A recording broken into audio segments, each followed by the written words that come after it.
विश्व हिंदू सेवा संघ के राष्ट्रीय अध्यक्ष रविंद्र के द्विवेदी ने आज अपने निजी निवास पत्रकार वार्ता में पत्रकारों को बताया कि 29 को मैं अयोध्या जाऊंगा और उदासीन अखाड़ा रामपाली के महंत रमेश दास और हनुमानगढ़ी के महंत राजू दास से मुलाकात करूंगा और वहीं पूरे देश में हो रहे हिंदुओं के कत्लेआम और लव जिहाद, मंदिरों में सरकारी हस्तक्षेप को खत्म करने, पॉपुलर फ्रंट ऑफ इंडिया पर प्रतिबंध लगाने, हिंदुत्व का प्रचार प्रसार पर सहयोग मांगूंगा।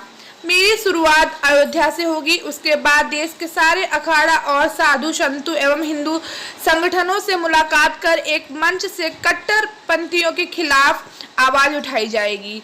पॉपुलर फ्रंट ऑफ इंडिया पर प्रतिबंध लगाने सहित जनसंख्या नियंत्रण कानून को सख्ती से पालन करवाने पर और हिंदू राष्ट्र घोषित करने के लिए आंदोलन की तैयारी की जाएगी।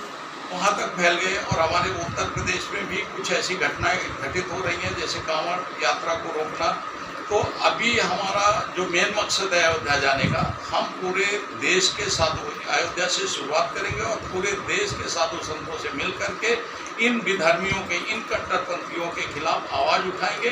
और हम हिंदू सनातन धर्म के सभी लोगों से ये अपील करना चाहते हैं कि हमारे देश में हमारे 36 कोटि देवी देवता हैं, आप उनकी शरण में जाइए।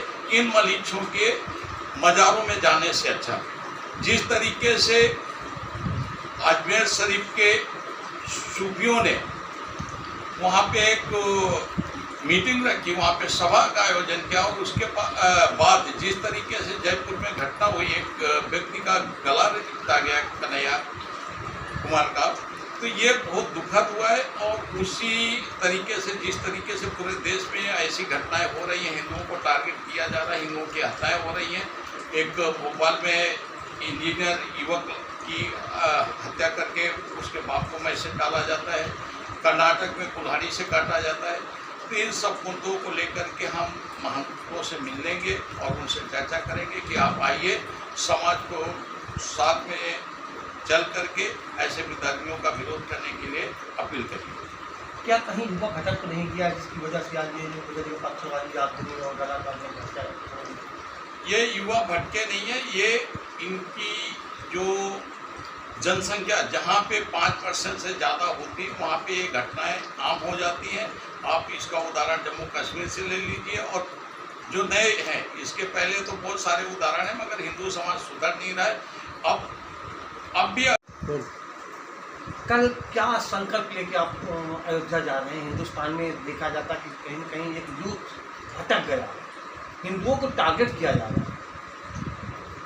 किस मीडिया को लेकर क्या चल कल आप अयोध्या जा रहे हैं? कल हम जो अयोध्या में जा रहे हैं, भगवान श्री राम जन्मभूमि से हमारी ये शुरुआत होगी विश्व हिंदू सेवा संघ की, और वहीं से हम संकल्प लेंगे कि किस तरीके से हम अपने युवा वर्ग को सही मार्गदर्शन दें, किस तरीके से जो हिंदू आज टारगेट हो रहा है, हिंदुओं की जिस तरीके से हत्या हो रही है, एक हमारे देश में जिस तरीके से पहले सिमी था, उसी तरीके से पॉपुलर फ्रंट करके एक संस्था कुछ दिनों से सक्रिय है जो देश को खंडित करना चाहती है, उस पर किस तरीके से देश की सरकार प्रतिबंध लगाए, और उसकी आवाज़ हम जल्द से जल्द आपके लखनऊ से उठाने वाले हैं। और दूसरी बात है, हमारे देश में 4 लाख मंदिर हैं। 4 लाख मंदिर हमारे देश की राज्य सरकारों या केंद्र शासित सरकारों या केंद्र के हाथ में है। तो उनका जो पैसा आता है वो राज्य सरकारें लेती हैं और केंद्र सरकार लेती है।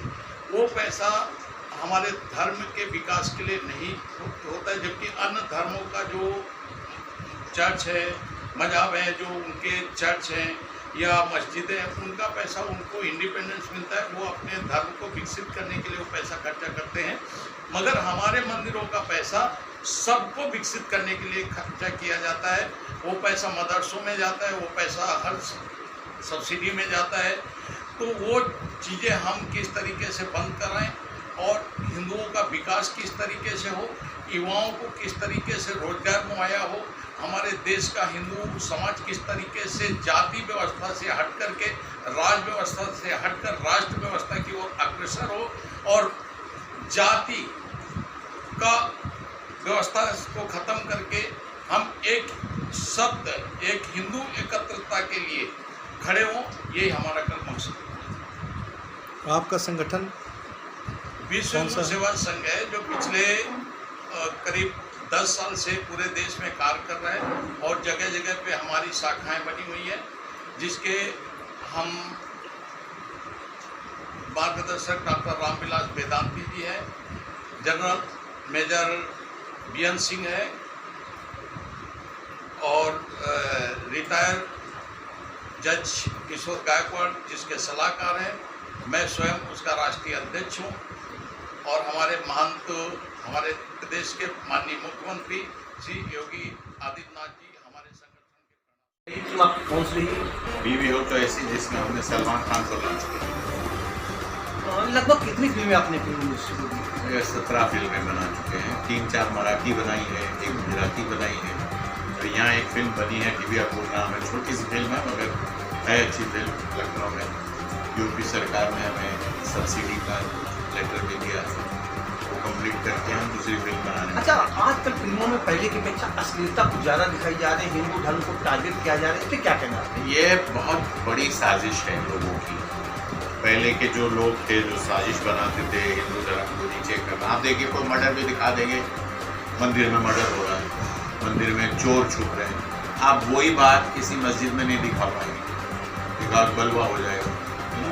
ये सब एक साजिश थी, अब वो साजिश आहिस्ता आहिस्ता हट रही है और फिल्में भी बड़ी गंदी बनती हैं आजकल और पारिवारिक फिल्में जो पहले बनती थी अब नहीं बनती। हम ये सोच रहे थे कि कोई ऐसी पारिवारिक फिल्म बनाए जो लोगों को सराही जाए, जैसे वक्त था, काफ़ी फिल्में पारिवारिक की देखी, जैसे राजेश खन्ना की थी, काफ़ी फिल्में उन्होंने फैमिली के लिए बनाई थी, तो बहुत अच्छी चली। अब चलती है 1-2 दिन, अभी भी एक फिल्म आई रिसेंटली जो बहुत ही बेकार हुई, लोग पीछे पड़ गए कि भाई पुरानी फिल्म में पुराना हिस्ट्री बनानी चाहिए। हिस्ट्री तो सबको मालूम है, आप क्यों बना रहे? आप बताना चाह रहे हो कि भाई पृथ्वीराज चौहान ऐसे थे, सबको मालूम है कैसे थे, आप क्या बताना चाह रहे हो? या तो आप फिर गुंडागिरी दिखा रहे हो, रोज़ देख रहे हैं गुंडागिरी, सब परेशान हैं, कोई किसी के पास, बहुत लोगों के पास काम नहीं है, नौजवानों के पास, तो कैसे वो फिल्म में आने के लिए 500 रुपये चाहिए, कैसे आएगा? फिल्में फ्लॉप हो रही। तो इसके लिए हम लोग ये सोच रहे हैं, जिसके भी मिल के अभी बात चल रही थी कि एक ऐसी पारिवारिक फिल्म बनाए जो पहले बनती थी। आजकल के गाने देखिए 2 दिन चलेंगे, उसके बाद रहे चोली के पीछे क्या है, कोई गाना हुआ कहाँ है? वही पुराने गाने ले लीजिए, आज भी मशहूर, देखते रहे संसार की हालत क्या हो गई भगवान, आज भी मशहूर है। हम ऐसे सोच रहे हैं कि अपने युवाओं को जगाएं जो सो रहे हैं। हमारे युवा अगर जागते होते तो अंग्रेज और मुगल इस देश में नहीं आ पाते। आज का युवा कहीं भ्रमित हो रहा है क्या? इसके पीछे एक राजनीतिक साजिश है? नहीं, राजनीतिक साजिश नहीं है, काम नहीं है लोगों के पास। अब ये कोविड के चलते कई लोगों की नौकरियां चली गई। अब हमारी सरकार को भी ये चाहिए कि ये सोचे पहले इनको नौकरियों का या कोई व्यवस्था की जाए तो हमारा यूथ भ्रमित ना हो। मैक्सिमम क्या करता है, जब किसी के पास कुछ ना हो वो क्या करेगा? चोरी करेगा या क्राइम करेगा।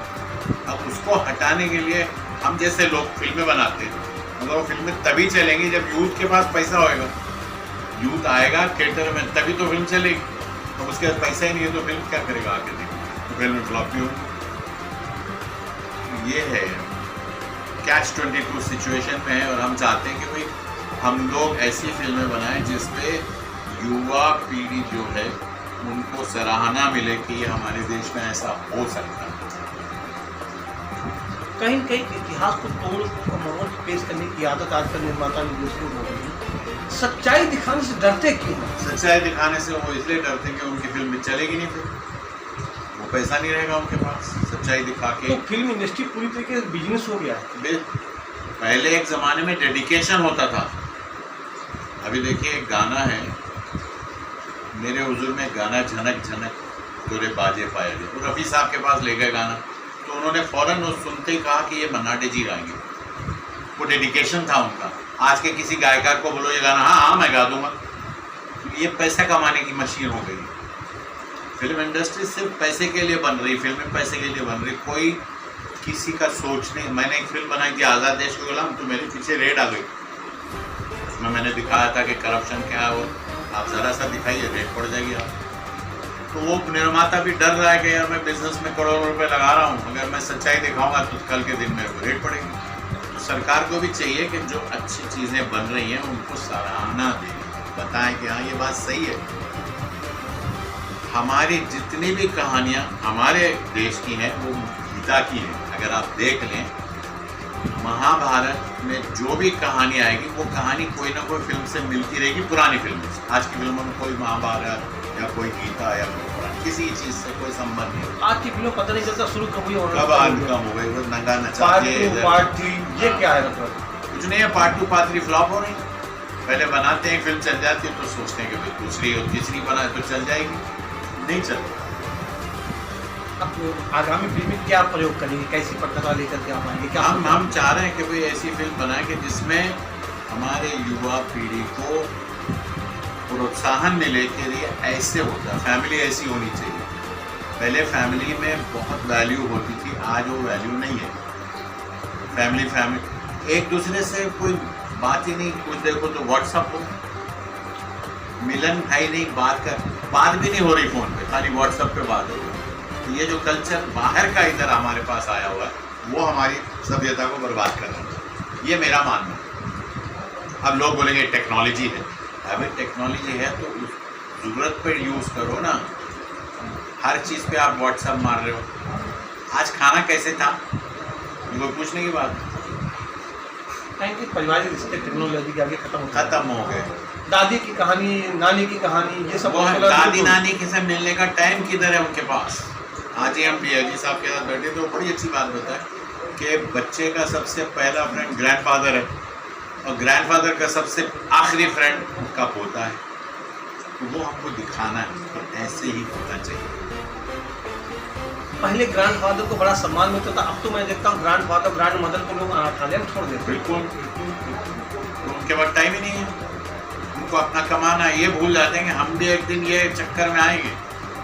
एक लड़के के बुढ़े बाप को एक आदमी ने अपने बाप को बाहर निकाला और जंगल में जाके खड्डा करने लगा। तो बच्चे ने पूछा, बाबा ये आप क्या कर रहे हैं? बोले तेरा बुढ़ा दादा है ना, इसको मैं यहाँ गाड़ने आया हूँ। तो बच्चे ने छोटी से लकड़ी उठा के बाजू खड्डा खोदने लगा। बोले ये तू क्या कर रहा है बेटा? बोले जो इज्जत आप दादा को दे रहे हैं मेरे को भी आपको एक दिन देना है ना, इसलिए खड्डा खोद रहा। तो ये इनको दिखाना है हमारे को कि जो तुम करोगे वो ही तुम्हारे साथ होएगा। तो एकजुट हो जाओ, एकजुट होकर कुछ करो। संदेश क्या देना चाहते हैं? संदेश ये है कि अगर आप ये बोलोगे यार हमारे लिए सरकार ये कर दे, सरकार हमारी ये कुछ नहीं कर रही, सरकार क्या करेगी? सरकार आपसे चल रही है, आपका टैक्स से चल रही है। आप कुछ करो, आप चाहो तो सरकार बदल सकते हो, आपके पास इतनी ताकत है। तो आप अपने आप को जोड़ो कि भाई हमको ये करना है। सरकार भी आपका साथ देगी। सरकार तभी साथ देगी जब आप कुछ अच्छा कर रहे हो। अब आप किसी का मर्डर कर दोगे, बोले सरकार मेरा साथ नहीं दे रही, सरकार क्यों साथ देगी भाई आप? तो हम युवाओं को यही रविंदर जी मिलके ये संगठन मिलके ये उनको जागृत करना चाह रहे हैं कि जागो। आगे का विजन क्या है, क्या संकल्प है? कल मैं देखो अभी राम राज्य लाना तो मुश्किल है आजकल की टेक्नोलॉजी में, मगर हम चाहते हैं कि रामराज जैसा ही कोई राज होता है। रामराज ना आए चलेगा, बट रामराज जैसे आदमी सच्चे हो जाए, एक दूसरे की मदद करें। एक सिख धर्म है जो बोलता है हमको सिर्फ सेवा के लिए हम पैदा हुए और वो सेवा ही करते हैं। दिल्ली में एक आदमी है, नाम बोल रहा हूँ, उसने कुछ 1500 लोगों का अंतिम क्रिया किया।